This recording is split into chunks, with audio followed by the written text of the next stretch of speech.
Welcome back to Principles with Cory and Logan, guys. Super excited about our conversation today. I've got a new friend, Eric Holtzclaw, that's going to be on with us, and he describes himself as a serial entrepreneur, my kind of guy.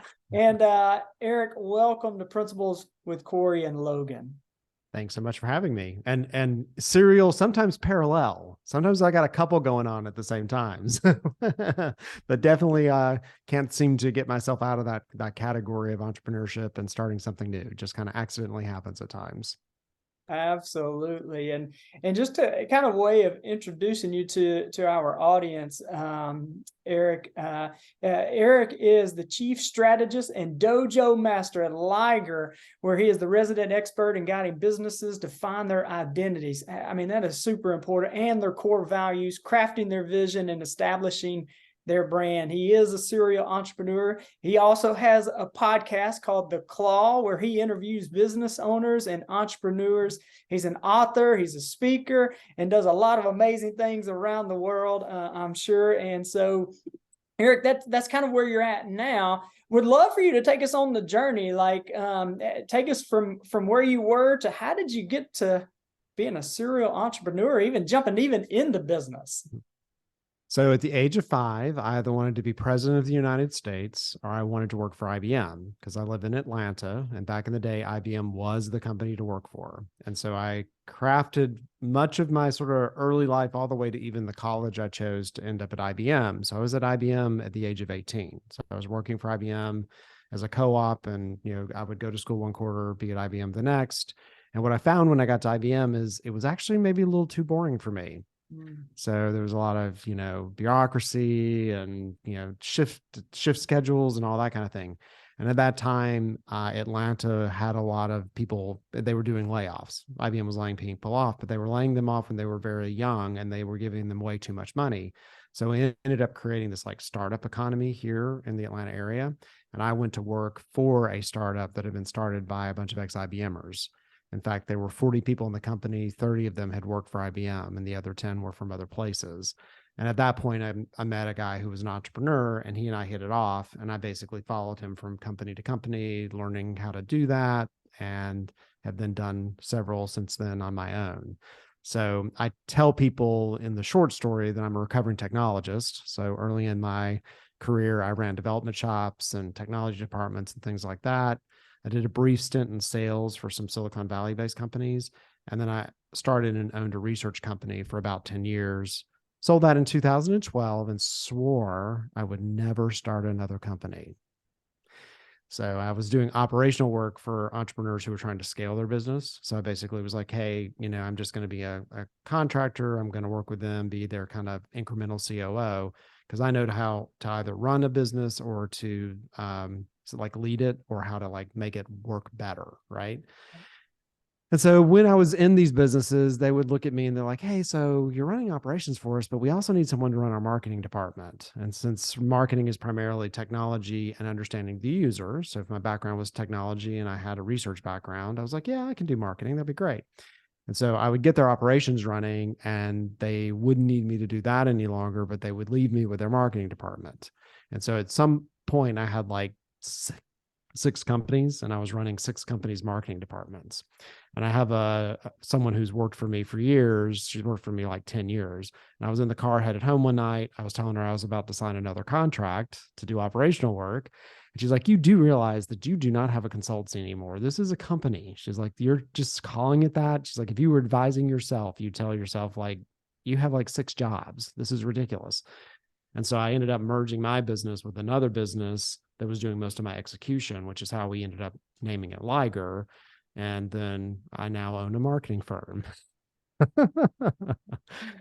So some people have an accidental kid. I had an accidental company. And so I've been running this one for the past 5 years. And of course, it's been, as we all know, a very challenging period of time to run a company. So I think my background has been good for that because I took businesses through the dot bomb and through the 9/11 period of time, and then what happened in 2008 and all those types of things. So getting it through the pandemic and what we've seen from a recessionary period takes a little bit of maneuvering, and entrepreneurs know how to maneuver. So yeah.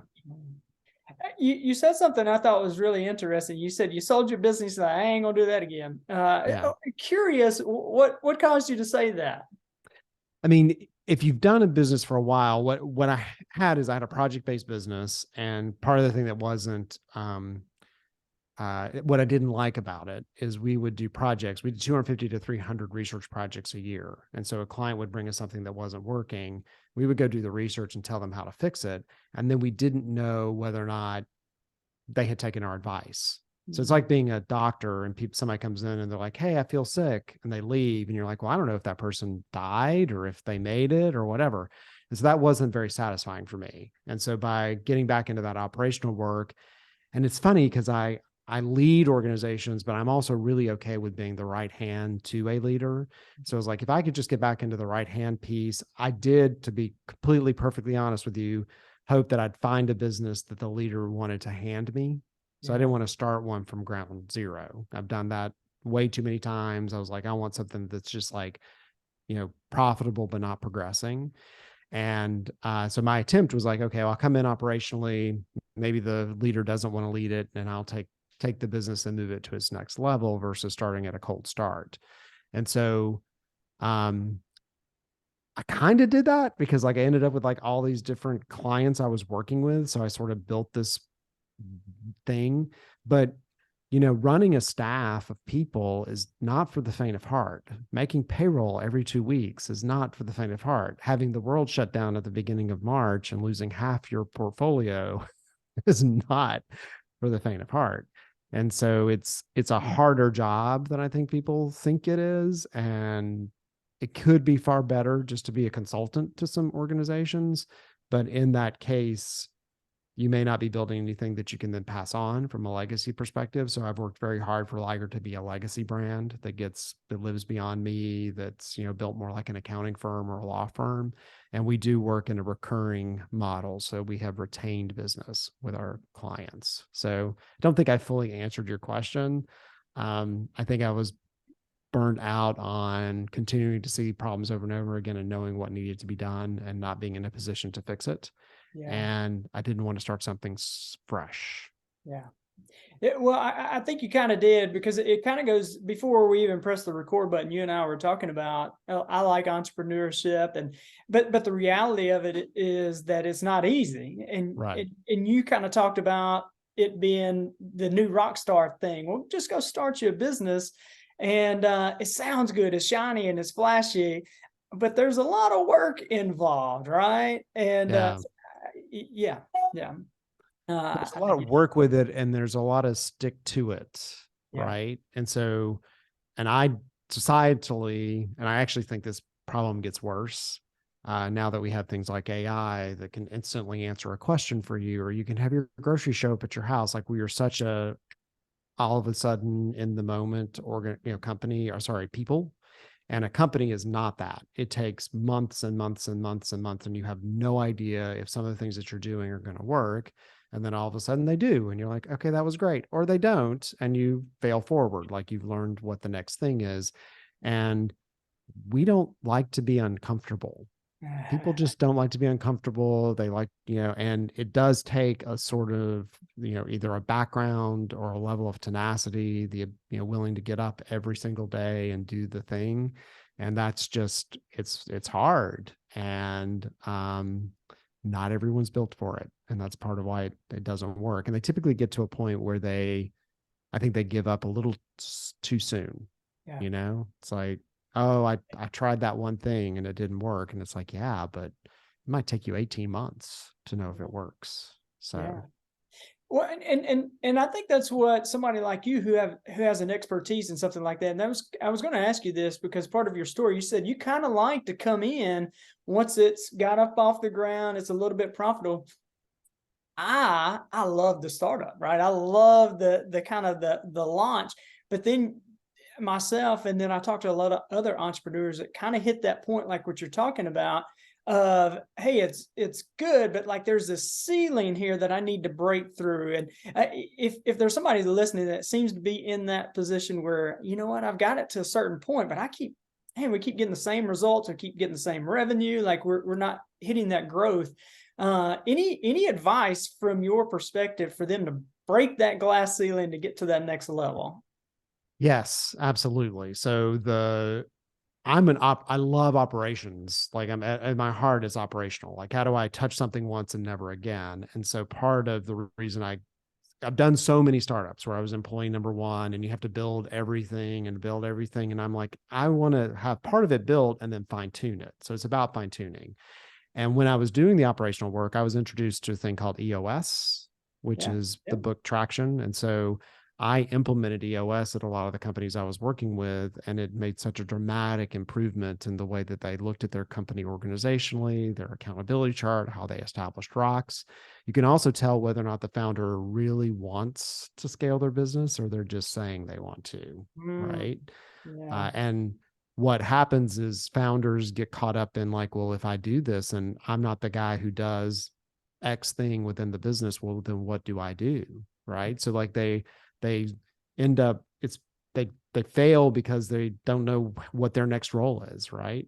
And so Yeah. we use EOS in our organization. I'm the visionary and I have an integrator and we have an accountability chart and directors and people underneath it and they all carry rocks, and my job is to move the business forward, to think about what's going to happen next, the next 6 months.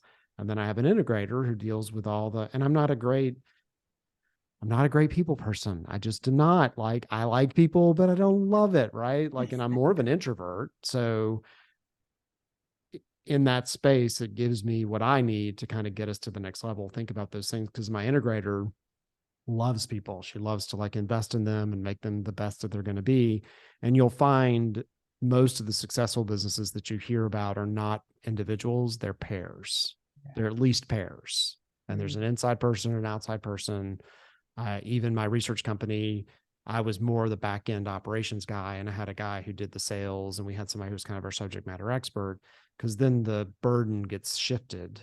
And that's the other sort of myth about entrepreneurship is like you go, oh, now I'm an entrepreneur, which means I need to understand how to send an invoice, read a P&L, do a balance sheet, provide support, do development, like all these things.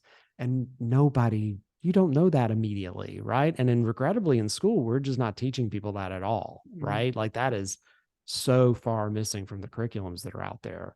So long answer to your question is that you've got to partner with somebody. You need to know what your strengths are. So if you're a good strategist, you're a good, salesperson, whatever, bring somebody in who can take care of the piece of it and free you. What is the best first use of your time?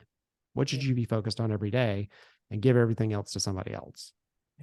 Perfect. Right.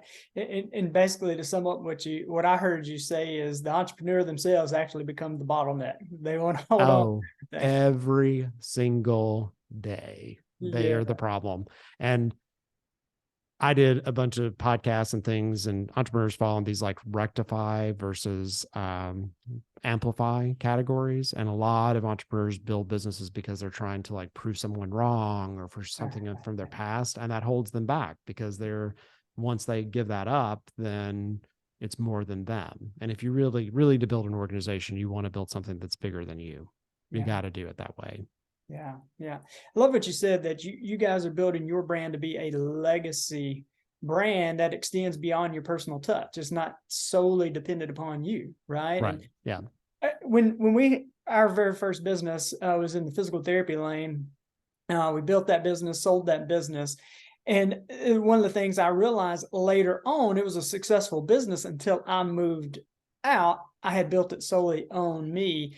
And if you want to see how good of a leader you are, see how well the people are, the business is after you leave. If Leave. you made it Right. dependent upon self. And that was a learning lesson for me. And I Yeah. love the fact that you're building your business like that. Yeah. Yeah.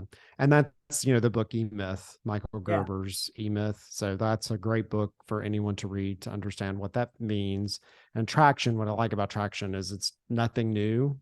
Sorry, Gino Wickman, if you're listening. But it's a combination of all the best learning in one system because, as an entrepreneur, you start to read the different books and you're like, oh, I'll do that. I'll do that. And it's like, well, you don't do that only, you do that plus, right, to get everything to work. And so Gino did a good job of pulling it all together. except I think the marketing section could use a little help, but whatever. To getting people aligned, it does make you focus a lot on the negative of your business. So we spend a lot of time talking about the issues and how we solve them and things like that. So we have to build an intentional celebration to like look back on those milestones and be like, hey, remember how bad all those things worked before? They work well now, right? So giving yourself a little bit of something to look forward to as you head along this journey. Well, if Gino ends up listening, we know a marketing person that he can Yeah. talk to now, right? Yeah. Well, what's funny is like, if you go through, I don't know, do you know EOS? So I've been recommended the book too, multiple times. I know Aerial View. Yeah. Okay.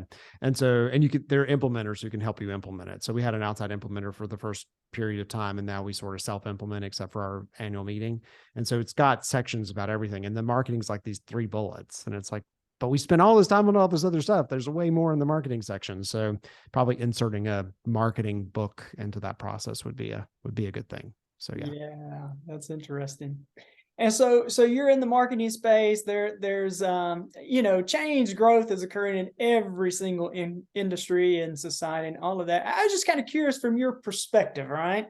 So not holding you to this, but this is kind of forecasting. Where do you see marketing going? Or I tell you what, more from maybe an advice that you may be giving to maybe a small business owner about, hey, you may need to be aware of this in your marketing. Yeah. So a couple things.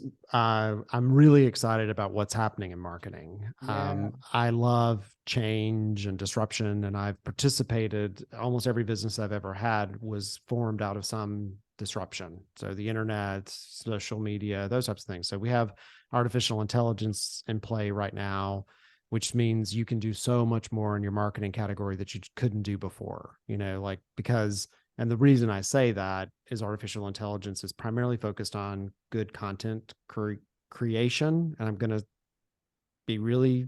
this is very important. So it's not about creation, it's about curation. So just getting something created from an AI engine, you have to understand if it gave you good information, right? So like it's doing the rough draft.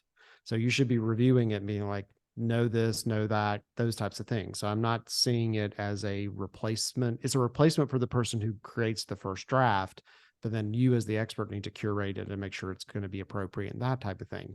And the reason that that's important is that if you're a small business owner, or you're launching something and you're like, oh, I got to get my website up and running. The second you launch your website, Google cares about it that day and never again. Google's job is not to send people to your site to buy things or see your product or whatever. Their job is people are searching for information and knowledge, and they're doing the same thing in the AI tools. And so if you're not building educational content around your website to pull people in, it's forgotten because Google wants to drive people to like useful information. And so that content creation has to go on. And so that's something you can lean into from an AI perspective.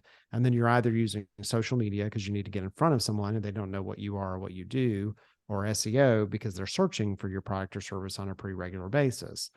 And Google's making some dramatic changes. So there's a threat, and of course they haven't implemented it yet, that first page of the Google search will become like a Wikipedia entry. And it will be from the most useful educational resource about what you just searched for. And so the competitiveness around like SEO and like think about AI reading stuff. And so now you don't even have to go to the website. You just look at what AI tells you. So making sure you're kind of showing up in the content universe of your clients or your customers, however you talk about them, becomes more and more important. And it's not just about a one and done website that you love, that you spent way too much time working on to make the colors right or whatever. You've got to think of your company, like how do you create it like a magazine or a journalist to get your story out there so that people are going to pay attention. Yeah, that's really interesting. That's interesting to hear that. And I love that you're talking about AI. Obviously, it's a big thing right now. And there are a lot of entrepreneurs that it seems, this is just from my perspective, you got some that are early adopters and are like going all in. Then you've got some like, I don't know about that. And then a large majority of the people I talk to is like, I don't know. I don't want to mess with that. That is how the world turns, though. That's how like the internet, like smartphones, I mean, is that story any different? Is it any different from any other disruption we've ever seen? Like having a computer in your home. This is the exact same story we hear every time. And it's out of the box at this point. We're not putting it back in. It's not going away. You can't avoid it. And those that early adopt and those that learn how to use it are going to be the ones who lean forward, right? So that's why you don't have Blockbuster anymore. They didn't think streaming was important. They could have bought Netflix at a point. Like there's so many examples of companies that didn't think about that new technology because they're afraid of it or how's it, whatever. You have to accept and lean into and learn how to utilize the disruption. Yeah, absolutely. I'm with you, man. I'm with you. You're not going back to the horse and buggy, right? It's just No. going to keep improving. Yeah. And it's really cool. Like I'm a writer. That's my own. So I'm in a creative company, right? And so I have a bunch of people who know how to draw and do all these kind of things. Writing is my thing. And so seeing what the AI tools can create, if you know how to put the right prompt in place and how to curate it, it's really encouraging. It's encouraging for someone who understands the art of writing, but it's not a replacement for learning the art of writing, right? So like it's like one of those things you still have to understand. Like the best designers learned how to draw with pencil and ink and that kind of thing, and then they can start to see what's in or out of something. So the fear or the concern would be that someone thinks they're getting good, reliable content, but they don't really have either the subject matter expertise or an eye for what it should be, how it should be crafted. Absolutely. And this is more of a personal for me. I like to write and those kind of things. How are you personally like partnering the AI with your writing style? So research is a research tool for me in an amazing way. So like if I'll hear somebody talk about something, like we had a client on board a couple months ago and they were using a product that I'd never heard of, like literally never heard of. And that's when I got sold, because I went and said, hey, so give me an example of companies that are using this product. And it came back with 10 companies. It told me what they did with the product, how it was utilized. So I knew immediately where it fit, what kind of product it was, what kind of company would go after it. That would have taken me a day, or I would have had to assign someone something to bring me a report back to look at it. So and it's awake at 3:00 in the morning. So like if I want to have a conversation and try something, or if I'm struggling with a paragraph and I'm like, like it seems it's too wordy or whatever, it can give me some alternates in that category. So it's like having never complains. I pay like $20 a month to use ChatGPT, right? Like cheapest thing ever. And I have this like resource that I can bounce ideas off of, so I see it as it's a little research assistant that's just never tired. So. And I like the fact that you said that, because some of the people I've talked to, they feel like it's a little bit cheating. Like I'm cheating my people, but why are you cheating? Like that's the thing that's so crazy to me. So here's my analogy, right? Do you feel like when you go to the grocery store and you buy the chicken that's already cooked, or you buy the chicken in the package, that you're cheating? Because the alternative is that you have a farm and you raise the chicken and you go out and kill the chicken. Like this is just a progression. It's just a progression, which is why curation, because when you go to the grocery store, really all you're doing is curating. You're not creating anything. You're curating the ingredients that are available. And then you and I, I'm a pretty good cook. I don't know what kind of cook you are. Maybe you're not as good, right? We both will take it home and we're going to make a completely different thing. So I don't see it as cheating at all. I think it's just a natural progression. Yeah. And what I've done is I've kind of used it kind of like you, is maybe a sentences that really feel wordy is like, hey, give me some options. Oh, I kind of like that. I like this. And I'll still make it my own. Right. Yeah. And anyway. And you can have the most fun. We did something. We have had some fun with it. Like we'll give it like crazy, like, hey, give me an advertisement for a store that sells like completely opposite things. And some of it is just amazing what it comes back with. So it's an inspiration. It's an inspirational piece. Yeah, 100%. Well, Eric, for you, I know you pour out, you write, you speak, you create, and I'm just kind of curious for you. How do you pour into you? Like, Mm. what do you do for your own personal growth? So, so my stress reliever is driving. I know that sounds crazy, but like if I got to think about something or do something, I get in the car and go for a drive. I live here in North Georgia, so we have like beautiful mountains up in the country and things like that.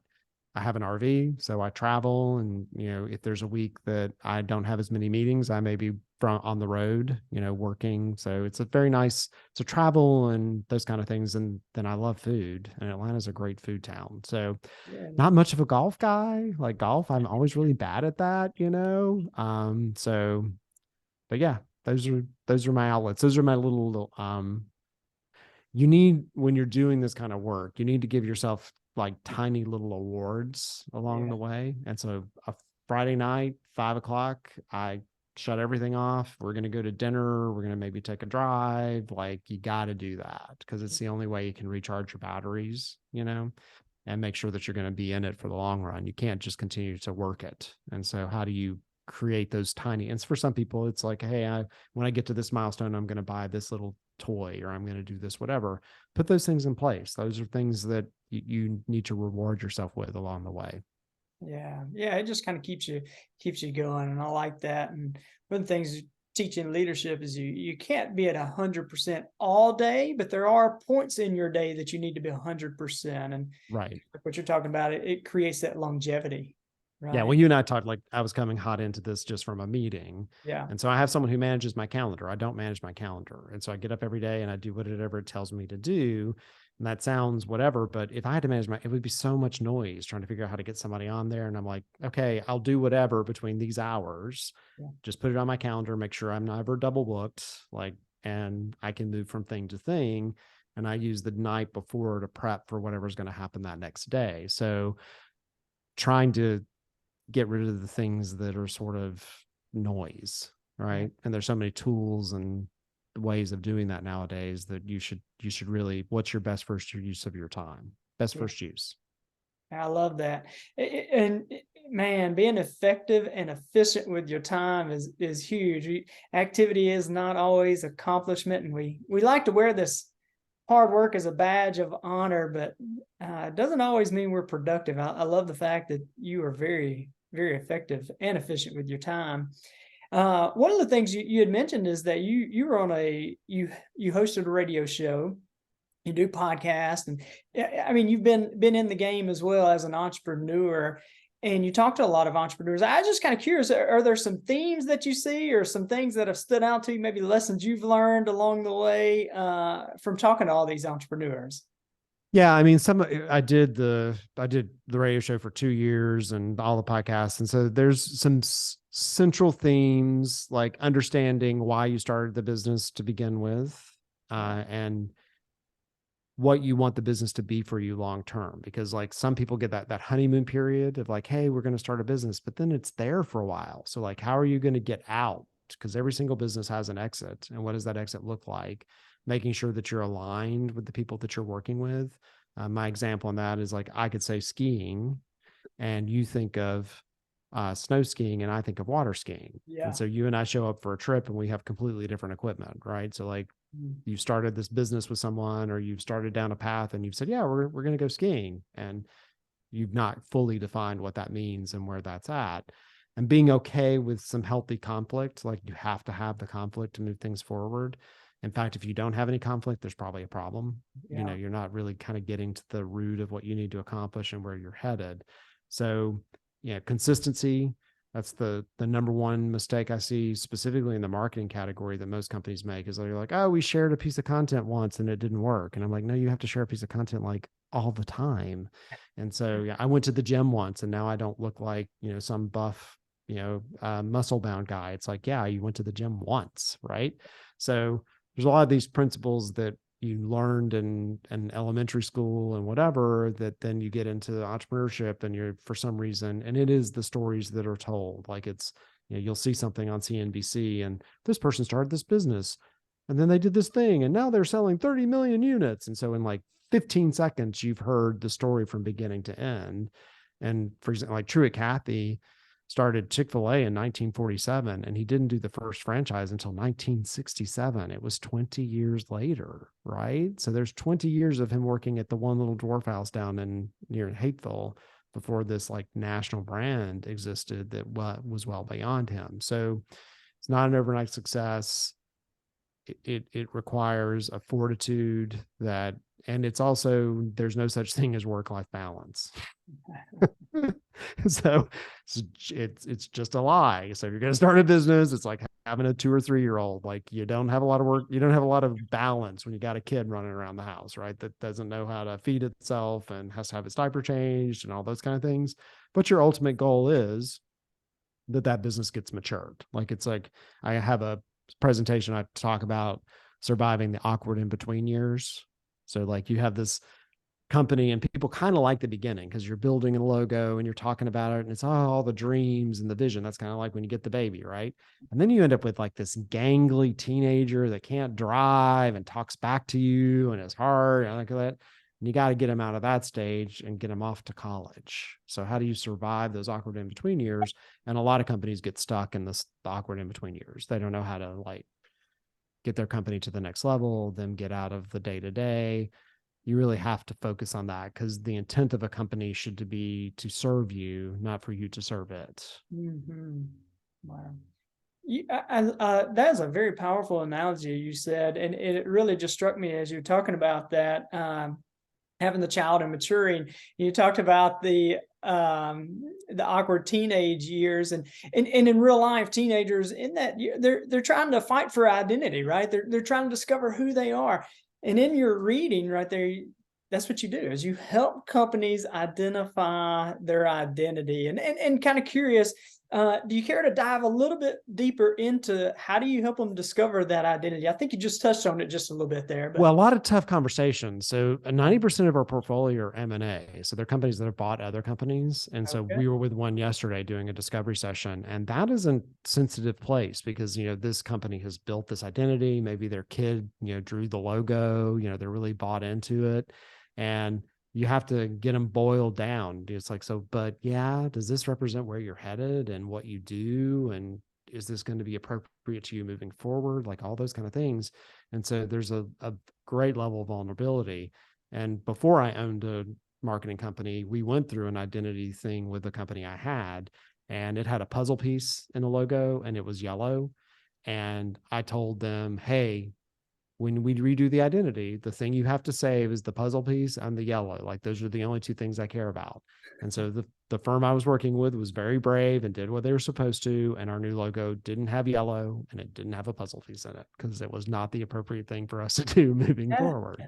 And so my job in those rooms is to sit with these people, and sometimes they've sold a business that they've owned for 20 or 30 years to another company, and like work them through the therapy and the psychology of like, but really, like, is this going to be the best for us moving forward? And how does this stand out? Right. Because branding and marketing should never. So our mission statement is saving the world from boring, broken marketing. Yeah. And we work in B2B, and B2B marketing is either boring or it's broken or it's both. And so we're identifying, well, is that interesting? Like, would anyone pay any attention to it? Because if not, don't do it. Like literally don't do it, because there's so much noise that you got to be able to stand out, and people have to like notice your differentiation. So we're really pushing for that, and hopeful that the companies we work with will listen to us. Sometimes we end up just a notch below what we want, but that marketing firm, that organization you're working with from a brand identity perspective is trying to get you the best result. Yeah, that's interesting.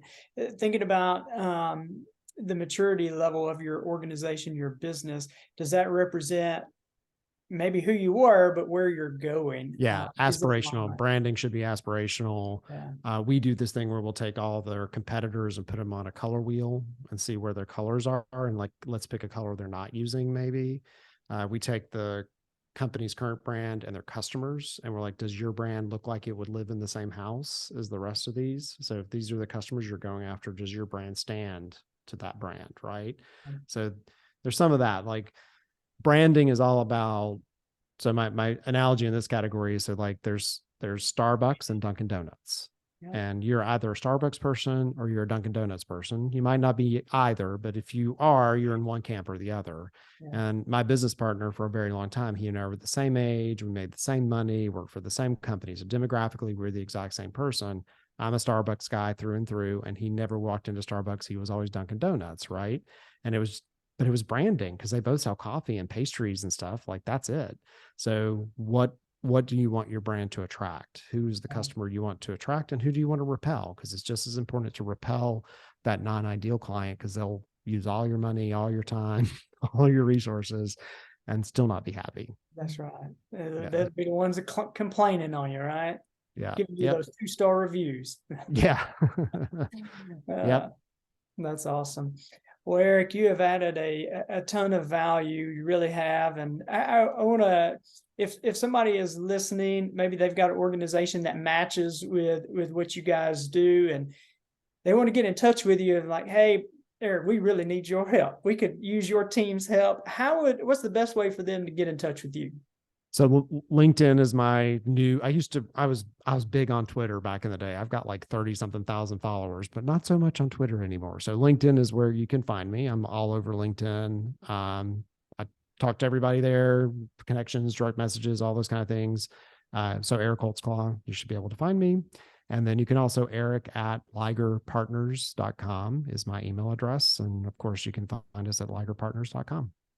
Nice. And then you have a podcast as well. Can you share the name of that again? It's called The Claw. So since I'm Eric Holtzclaw, we kind of built off the back end of my name, and it works well with Liger, since Ligers have claws too. It is the marketing podcast for C-suite executives. So we talk about marketing topics and, from an agency perspective, like how do you run an agency effectively? What do C-suite executives need to know when choosing one? How do they think about marketing? Because marketing has been a very, very disrupted category for years and will continue to be for the next couple of years. So it's very hard to keep up with it. You've got to have someone who kind of knows what's happening in all the places to make that happen. So yeah. One last question for you. We do have a lot of entrepreneurs who listen, but there are some other ones who are they're leaders. They run larger organizations. So for Liger, what's the best customer? Who could you serve most? We have clients in two categories. So we have companies that are typically run by the person who founded the company, and they have hit some kind of a barrier, right? Okay. Like they can't get themselves to the next level. So they've been at a revenue level for a period of time and they can't pop over it. And they sometimes identify that as a sales problem, but it's often a marketing problem, right? Like we've been at this revenue plateau for a year or two and we can't get over it. And it may be about their message, the way they're going to market, they're trying to heavy lift the sales. So that's a good one for us.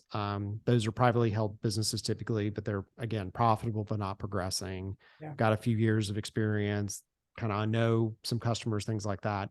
And then we work with enterprise clients as well. And those enterprise clients are typically going through M&A activities. So they call us, my favorite client calls me and says, we're very, very messy. We just bought another company. We can't figure out how to bring the brands together. Our marketing technology stack is a hot mess. I don't even know if you want to work with us. And we're like, that we love those things. And that's why we call ourselves a firm, because most agencies won't. So a marketing agency wants you to give them a clean creative brief and then they give you back a deliverable. We get in there and get down and dirty with our clients and figure out what's going on. Nice. I like it. Well, Eric, thank you again for adding value. Thank you for coming on, and I really appreciate your time. Thank you so much for your time. Yeah, well, thank you guys. I know Eric has added value to you, and I'll make sure to put in the show notes the way to get in touch with him. And if Eric has said something that stood out to you, make sure to comment and we'll pass that along to him. And make sure you like, subscribe, all those kind of things so you can stay up to date with any episodes of Principles with Cory and Logan. You guys have an awesome day, and God bless.